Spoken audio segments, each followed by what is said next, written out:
Hello Tubesters, it's Gav and I'm back with another video. Today it's the AvonPost 28mm 30 Years War. I had to think then, were they 30 or were they 80 Years War? Because I've actually painted them, well, I was going to say I've painted them as Dutch. The higher ranking guys have got some orange on them. So at that time period, as we all know, there wasn't really a uniform. So everybody dressed how you went to battle as you were dressed. Right, I'm going to put a disclaimer out on this one. Disclaimer? I'm not sure that's the right word either. Not much sleep. I did the unboxing, as I call them, review, whatever you want, whatever words you want to use, of these. These are from a Russian company called AvonPost, and they are sold in the UK through Mezzas Minis. And I bought, first of all, I was buying the Napoleonic metals. I wanted to, which I still haven't touched yet. I wanted to have a go on those, base them singly, and probably sell them off as just single, standalone, maybe put in your cabinet type things. And I saw these, they do some very nice Vikings as well, but I saw these 30-year war figures, and I've got quite, it's never been a period in the past I've particularly been bothered with, 30 Years War, English Civil War, but I've been quite enjoying painting them. What I like about them, especially 30 Years War, is you haven't got the move to uniforms yet, so you can do a lot. It's time consuming because each figure is different, but you can do what you want with them, really. Now, I bought just several of the resin ones. I didn't realise they did metal, and I bought several resin figures just to have a look at, really. Although I obviously paint a lot of resin in display standards, 54mm and above, I've very rarely painted. I don't think I've done any historical. I've done a couple of fantasy ones at that scale, but not this scale. Anyway, Mez had put a nice comment, I believe, on the YouTube video itself. But we're also friends on Facebook, and he sent me a message and he said, "Gavin, I apologise for all the background noise. Windows open, summertime." Says a bloke wearing a jumper. He sent me a message saying, "Gav, I'll just can't thank you enough." Right, he didn't use these exact words, but get the gist. "Can't thank you enough. I'd like to send you some of the metal minis to show what they're like. As you said, that's what you would have probably bought." And he sent me half a dozen, and I can't thank you enough for that, Mara. Now, I am not saying this is a paid promotion, nor am I saying what I'm going to show you now is a paid promotion for Mez or Aventine Miniatures. I make videos because I like making videos. We all know, I say it often enough, I've got mental health problems, and my YouTube channel is a way for me to contact you guys out there without stalking you. I just enjoy making my videos. I am a commercial painter. I also paint for a hobby, and I scale model for a hobby. So Mez sent me these, in my opinion, just to thank me. He's a nice bloke. He said some nice stuff about my work on Facebook and stuff before. So take that as you will. When I do videos, if I'm doing unboxings, I'll say it like it is. I know we all say that, but I really do say it like it is. So I'm going to show you in a minute. Before, even if these weren't given to me, well, they're not all given to me, but there's only a few. How many have we got? 3. I think 7. I've got one that I'm going to be painting as a, if you want to call it a tutorial. I keep saying I'm going to be doing this, but I've not had a lot of time. But we will be doing that one as a tutorial, as well as some other figures I've primed, and put along to one side ready to do that. But I have another project also coming up, which may also take some time off. But yeah, again, Mezza, thank you very much for those metal ones you sent me, and the resin ones I bought, AvonPost, absolutely fantastic. I I'm just trying to decide. No, well, actually, I'll show you the figures and then talk about them. At least you've got something to look at rather than this ugly mug. So get that out of the way. Resin ones Gav bought, metal ones Mezza gave me. All right, we on message? Good. I'll see you on the table. Right, guys. Thanks for joining me at the bench. I've left these on the bottles. They might not look as good, but they're just a bit easier to handle, as I'm showing you. So, guy on the left, here we are. Guy on the left is resin. Guy on the right is metal. Right, sorry about that. There was a break. Well, Gav coughed himself. Right, I've done them in non-metallic. I like doing it. The lights are robbing it a bit, but I'll put a couple of photographs up at the end. This is the resin figure. I have to keep going like that to make sure. But this is the resin figure, because putting them apart from obviously uniform colours, that's a metal one. I believe that's the one, the metal one here. I replaced the rest in his hand there, the bottom part, the wooden part, because the white metal it was bendy all over the place, and when I tried to straighten it, it just went straight off.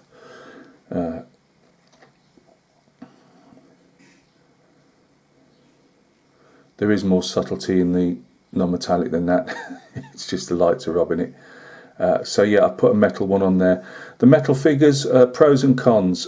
One thing I wish they would do is, particularly on the metal figures, there's a huge casting plug at the base of the figure, which you can't see under all that. And I was having to hack it off with junior hacksaws because, or cut through it with junior hacksaws, because it was such a big gob of metal. You know, filing it or cutting it any other way wasn't ever going to happen.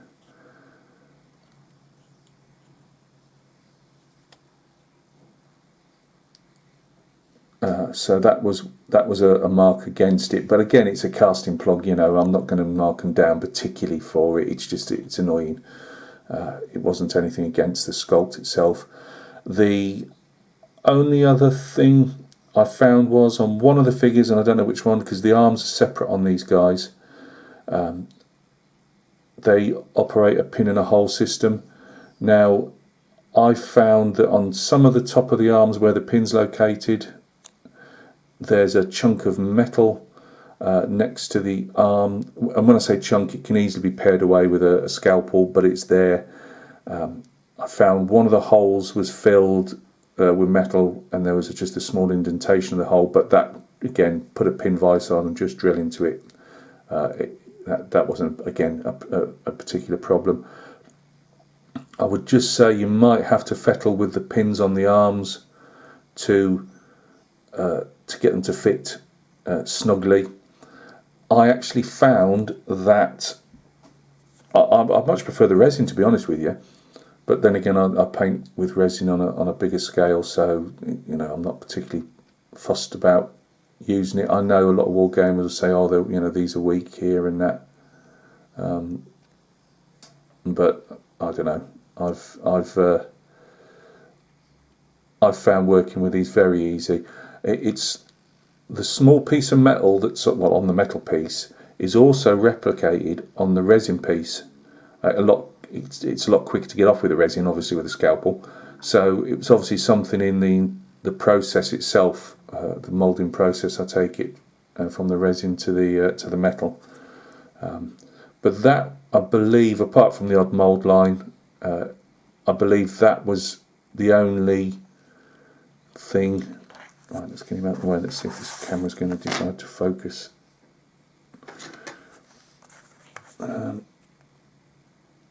That was the only thing that I could mark it down for. Beautiful casts. I'd imagine they've been done in Blender or something like that, you know, as a 3D exercise. I would have thought, just looking at the faces rather than I might be wrong, rather than the old putty method of sculpting. But yeah, I really enjoyed these. It's taken me a fair old while because I've got so much on, just doing them bits and pieces. As I say, I'll stick some photos at the end because obviously the camera's not doing them particularly justice. This guy here is a metal one. He's on quite a huge base because they put a hole in the base for this rest to go into, and it was just a bit too big for my liking, so I actually got my old metal cutters and I just cut the base down and just stuck the rest straight into the base itself.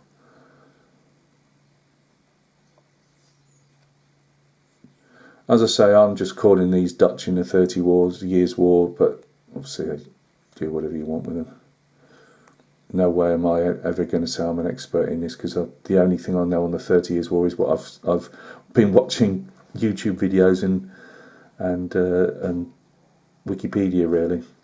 I've got some English Civil War books, but that's about it. So yeah, I actually prefer. I don't know. I've always been the same. I actually usually prefer what I call the at-rest type poses. But you find that they're very small faces. Not small faces in the sense of as a detracting point. What I'm trying to say is that if they've not been puttied, they're quite often scaled down by the computer, and they are absolutely to scale type of thing. So whether you paint the eyes in is entirely up to you. I do. Whether they're actually looking right is another matter. But I've given this guy a leather type jacket. Again, I really like this figure as well.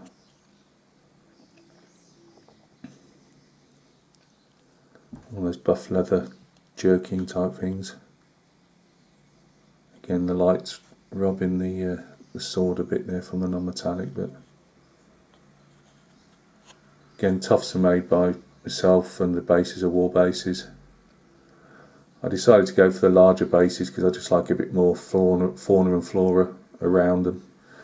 I don't like them sitting on too tight a bases. But then again, I'm not a gamer, so that'll probably detract from them. But I like them. This is a metal guy as well. Tried to give him looking off to one side, just because it was easier to. I often say to people, sometimes it's easy to find the corner of the eye and have them looking to one side. Obviously, you can't have them all doing that, but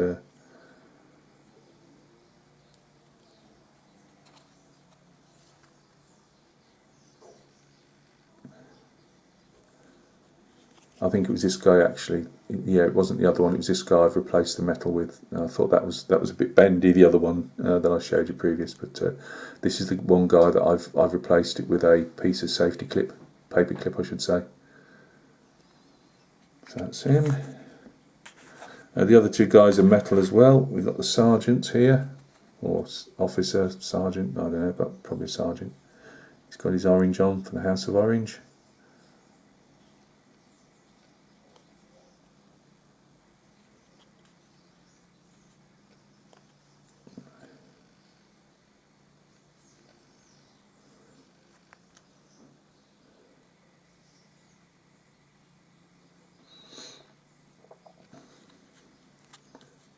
Tried to do a bit of orange reflection on his helmet there from his plumes, with the sun going down on it. Yeah, really nice figure again. That's the original metal. It's quite strong actually. Quite often on other companies I would have probably replaced that shaft, but that was actually quite well constructed. And then at last we've got a officer. I've done in the green again. It is bright green, but it's not that bright. The lights are making it zing a bit. But I've done him with some silver trim and his bright green jacket, grey, with a bit of violet in there, I think. Really nice figure. This again, another metal figure, that one. But I believe what you can get in resin, you get in metal. So I actually quite, as I say, I'm quite happy to do the resin figures. There's nothing there scary health-wise. You're using your scalpel really than a sanding stick or anything. You know, if there is a mould line there, you just pare it away so you haven't got that dust coming up. And there we go. So, recap, these are AvonPost 28mm 30 years war figures. Some are resin, some are metal. The resin ones I bought myself, and I have another resin figure here, the one I said that I was going to, an officer. Let's just show him quickly. Here we go. Thought he'd look a nice one to paint on a tutorial. What I'm hoping to do is not do one of Gav's massively long tutorials, so I'm hoping to do one of them voiceover ones and cut bits out, speed things up. It won't be an all singing, all dancing thing. This is Gav, but you know, it won't be like one of my giant videos either. So yeah, the resin ones, let's recap, I bought myself. The metal ones were given to me by Mezza, who imports AvonPosts and sells them. They do a huge wide range of figures, I believe. I can only comment on the ones that I've worked on, and I was very, very pleased. As I say, a couple of issues. I wish they would get those metal casting blocks down at the factory, or you know, wherever they cast them, just to make it easier for the person at the other end. You know what people are like, if they've got, especially if they've bought a lot of them, if they've got to spend time sawing through gobs of metal, they'll get bored very quickly. So that's something they could probably sort out. As I say, there's the pins, particularly on the metal figures, I found need sometimes, not all of them, some fit fine, others just needed a bit of work with a scalpel, just to pare them down a bit, just to make sure they fit snugly. And they, as I say, the one does have that small bit of metal or resin, because they were both, it was exactly the same, that does need powering away, but both of them can be powered away with a scalpel, and it was literally a couple of minutes. It wouldn't fit properly without that doing, don't get me wrong, but it's not something that's you're gonna cry tears over type of thing. So I really enjoyed those. I probably will be getting some more at some stage. I might try and sell these as they are, or wait to get a few more and then sell them. I'm not sure yet, but really, really enjoyable little side project that. Thank you very much for taking a look. I still have the AvonPost 28mm Napoleonics to paint. It's just at the moment, obviously I'm on a commission of 28mm Napoleonics. I really don't want to do that as a bit of extra spare time painting. So coming up, we have a update hopefully on the tank. She's got a base paints down now on the 1 in 35 scale 38T German tank. I'm doing some what did Greg advise me last night? It's gone. He'll know. Anyway, something that Greg advised me to do on it last night, I'm doing tonight. So that's that. The Oiram bust, I haven't painted her for about 3 days, but she's coming along fine. And that's about it. Oh yeah, we shall hopefully, client tells me the colours for the dragoons will be with me hopefully tomorrow. So you should get a reveal of the Empress dragoons from front rank 28mm that I'm painting for a commission. You'll get a reveal of those sometime over the weekend hopefully. And I've got another project that I'll probably cast the video camera over, whether it's this week or next week, but that's something else that's coming up over the horizon. Look after yourselves, and we'll speak very, very soon.